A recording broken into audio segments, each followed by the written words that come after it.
4 दिन कबल तक ईरान और अमेरिका के दरमियान न्यूक्लियर डील के लिए मुज़ाकरात होते रहे। अमेरिकी इंतजामिया के अहम ओहदेदार ईरानी क़यादत से मिलते रहे, जबकि छठा दौर भी गुज़िश्ता हफ्ते ही होना था नाज़रीन। मगर नेतन्याहू मुसलसल अमेरिका ईरान डील के खिलाफ बयानबाजी करता रहा और अमेरिका को यह बावर करवाता रहा कि इजराइल किसी सूरत इस डील के हक में नहीं है। और आज अमरीकी सदर कि जिनकी सदारत को अमेरिका में आई डोंट नो प्रेसिडेंसी भी कहा जाता है, उन्होंने बिल आखिर हाथ उठा लिए और इतराफ किया कि I have had it, nobody knows what I am gonna do. आज डोनाल्ड ट्रंप का ये इतराफ था। He probably himself also doesn't know what he is going to do. उनको शायद खुद भी नहीं मालूम कि उन्हें क्या करना है। लेकिन इजराइल ने आज भी ईरान की 2 जोहरी तंसीबात पर हमला किया है।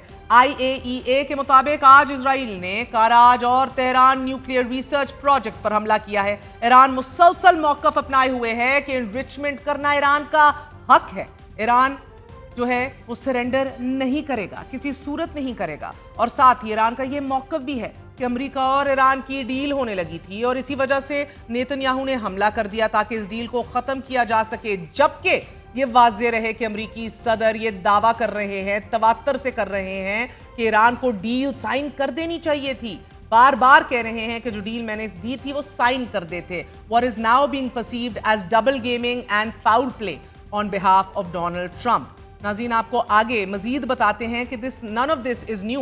नेतन्याहू के बयानात, अमरीकी ईरान मुज़ाकरात और ईरान के मौक़िफ़ को सामने रखा जाए तो बआसानी ये समझा जा सकता है कि अगर अमरीका और ईरान के दरमियान न्यूक्लियर डील हो जाती तो नेतन्याहू का ईरानी जोहरी प्रोग्राम को निशाना बनाने का जो ख्वाब था वो किसी सूरत पूरा नहीं होता, जिसका ख्वाब वो 1992 से मुसलसल देख रहे हैं।